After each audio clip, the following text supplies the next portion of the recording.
G'day guys, how you going? Hope you're well. I'm back. No, I haven't gone into hiding. Everything's fine.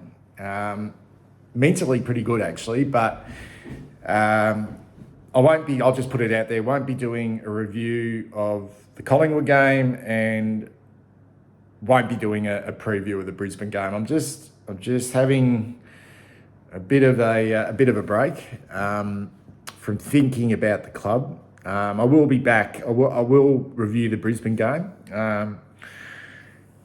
but I just kind of can't do it at the moment. I'm definitely sad about where the club is.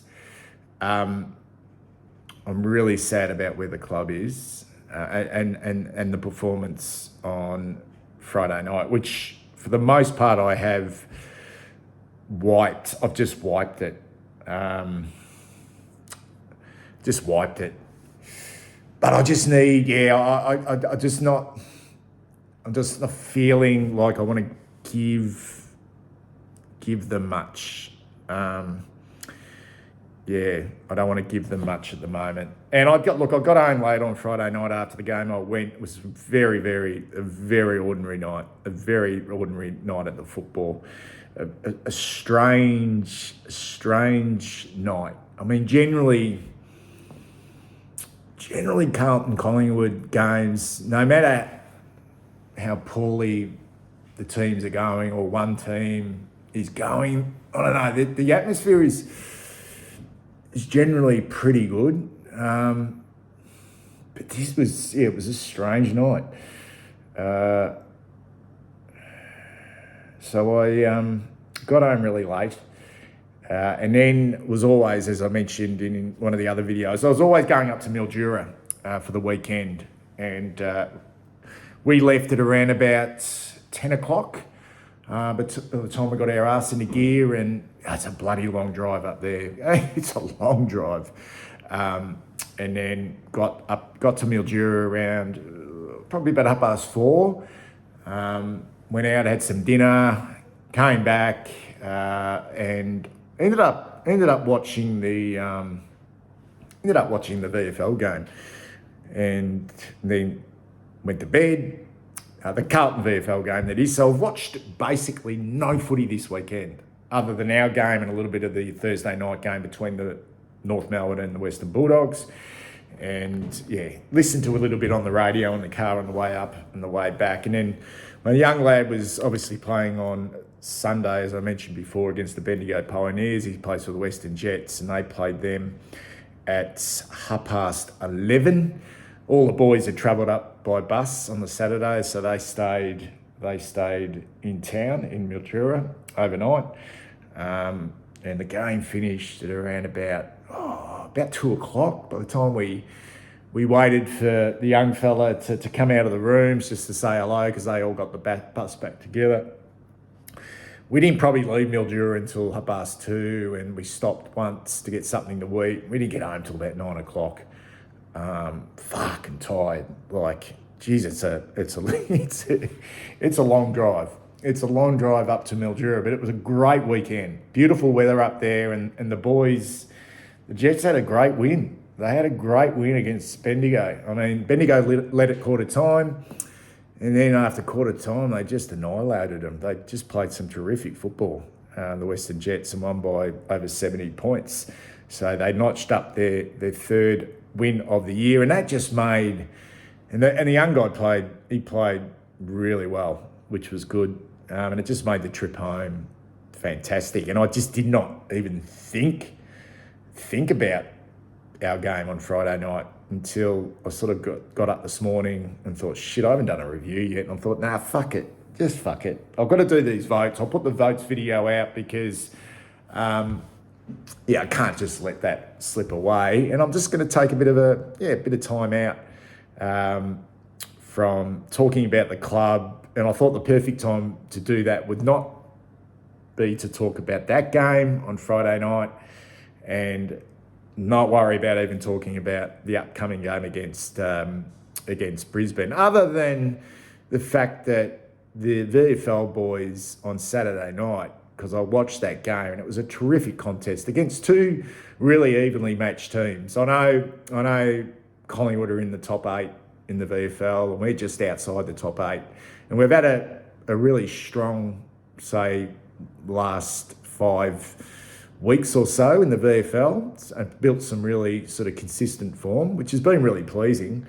But it was an even contest and fell behind and then fought back to win that game and sort of led by not just they're getting a lot of plaudits, the Camporelli boys, who are terrific competitors, for all the deficiencies they have in their game, and that's probably around ball use. They are top-notch competitors, those two boys. You could just see it in that last quarter that they wanted that game. But I thought guys like Ethan Phillips in the back line, even to a small degree, Denver Granger Barras was kind of important as that bigger target up forward.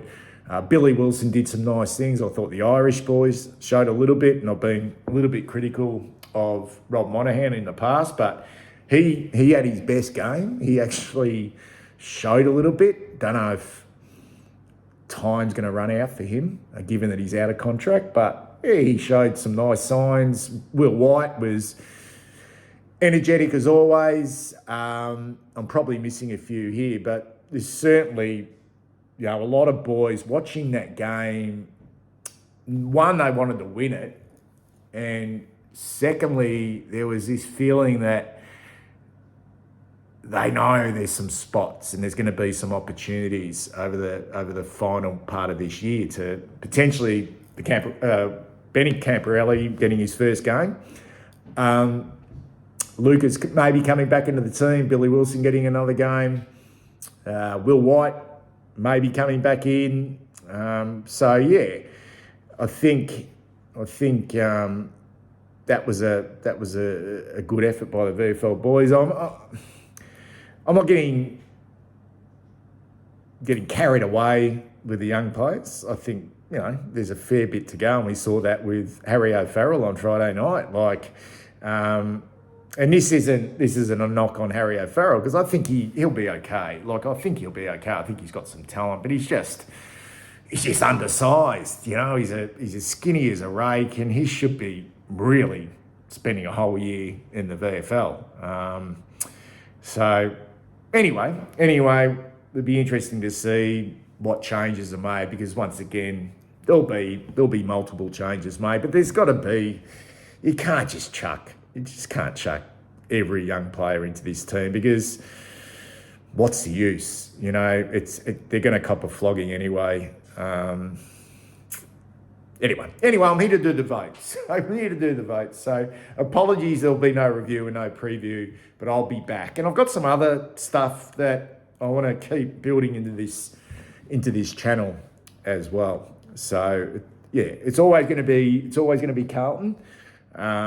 But I do enjoy some of the other stuff on this channel as well, particularly the history stuff and the ground stuff. So I'll continue to do that as well. But it's a tough time. It's a really tough time, and I'm just not in the mood to be overly emotional about it. And I'm certainly not in the mood to try and be lighthearted or funny about it. I'm just not feeling that at the moment with this. I find it really tragic that we are finding ourselves in this position again. And that is tragic. Anyway, these are the votes, and these were so fucking hard to do. Both sets of votes were really hard to do. Because there was so many underperforming and poor players, and he could have chucked so many into the hell votes. And to try and even find one or two players that could, the old saying is hold your head up high after the game. I kind of just throw the whole team into the bracket of just absolute garbage, and they should be ashamed of themselves, ashamed. And the way I'm thinking about it, they're leaving this group, a large core of this team, are leaving potentially a pretty ordinary legacy. There's a lot of work to do for some of these players to win back some pride, just some pride. Anyway, these are the heaven votes. I went Williams. I thought till 3/4 time he was our best player. I thought quite comfortably. I found the last quarter infuriating. I didn't even think we found some energy, and I kind of felt like when we played North Melbourne, I just felt Collingwood were they'd done enough and they made us look stupid, and to think that we outscored them in that last quarter, and if we're hanging our hat on that, nah. So I gave Williams the 5. Pitnet, I know a lot will disagree with this, and I know a lot will say Darcy Cameron was very influential for Collingwood, which he was. I love Mark Pitnet, and I'm not a Mark Pitnet fan. I'm just not. But this is how bad we were. I gave him 4 votes. I thought he at least battled. Got his hands on it. I don't think he was annihilated. The journo who did the I always check the best players on the AFL website. I read the match report, and her name, I've forgotten her name, but she did the match report. She gave Tom De Koning our best player. There were 6 players listed, and Tom De Koning was listed out as our best player on the AFL website. Now, maybe I was in another fucking universe when I was watching that game on Friday night at the ground, but Tom De Koning, our best player. Anyway, I went Ollie Hollands, building look a pretty solid year, Ollie Hollands. And I thought his ball use was probably the best I've seen it for a while.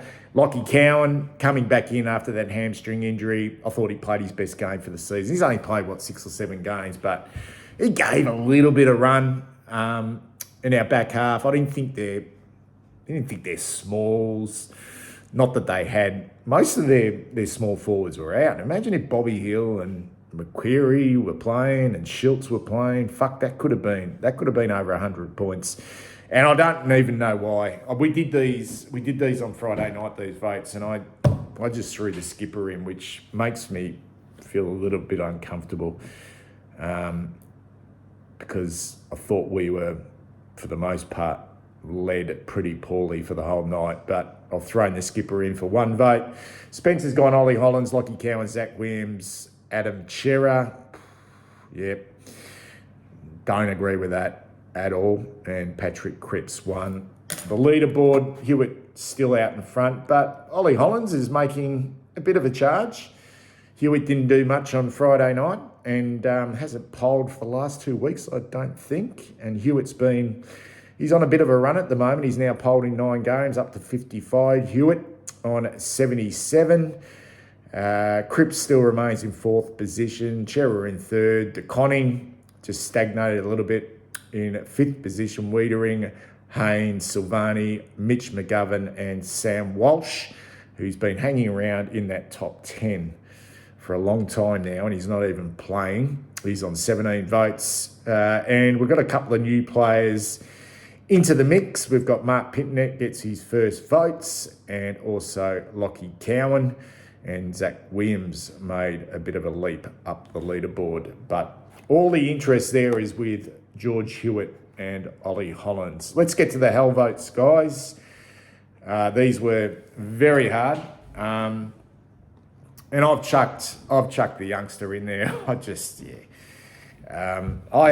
hope that doesn't affect his confidence. I don't think it will. I think that game will always be remembered.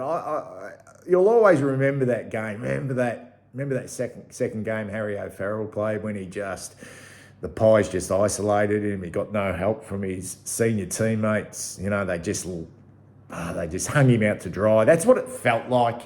But at the same time, he was horrible, the poor kid. He was just whoever they had on him, whether it was Mick or Will Hoskin-Elliott or Brody Mychek, they took him to the goal square, and he's not ready. He's not ready. Look, Harry O'Farrell is not ready. It's just too light. It's just too light. So I gave him the 5. I thought Tom De Koning was, and that playing Pitnet and De Koning just fucked. That is ridiculous. That's ridiculous. I actually sat watching that game, guys, and thought,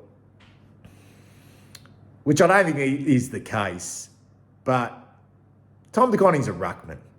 But they started Pitnet in the ruck, and it almost felt like Pitnet did the lion's share of the ruck. And I thought, I wonder if they're making a bit of a statement here and just saying, well, you're not going to be here next year, and we've got to find out whether this Pitnet can be the sole ruckman. That's what it felt like to me, and I just looked at Tom De Koning's body language and his performance. It was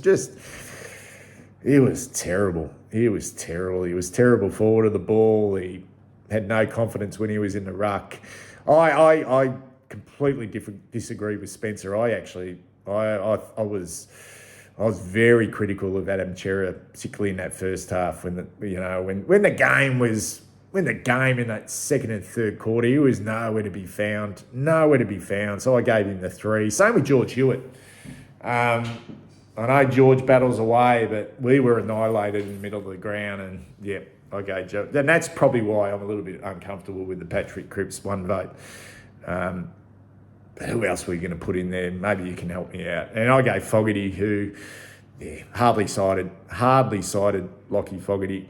Spencer went McGovern, which I don't disagree with. Thought he was poor. Curnow, I didn't mind Curnow's game. He didn't hit the scoreboard, but try being a forward in this team. But yeah, that's another goalless game to Charlie Curnow, so I can understand him getting the 4. De Koning 3, Harry O'Farrell 2, and Lockie Fogarty 1 for Spencer. Let's look at the Hell leaderboard. Jesse still leads. Jesse Motlop, that is. Blake Acres, probably a little bit unlucky not to get votes in this game. Another really messy performance by Blake Acres. Charlie Curnow now leaps up. He's on 38. Lockie Fogarty 27. Mitch McGovern is a big mover. Tom De Koning is a big mover. We've got Sam Doherty, Cooper Lord, Will White, and Francis Evans rounds out the top 10. Jacob Wiedering, Zach Williams, Ollie Hollins, Nick Haynes, Corey Durden, Alex Chincotto. Look at this list, guys. There's 33 players on this leaderboard.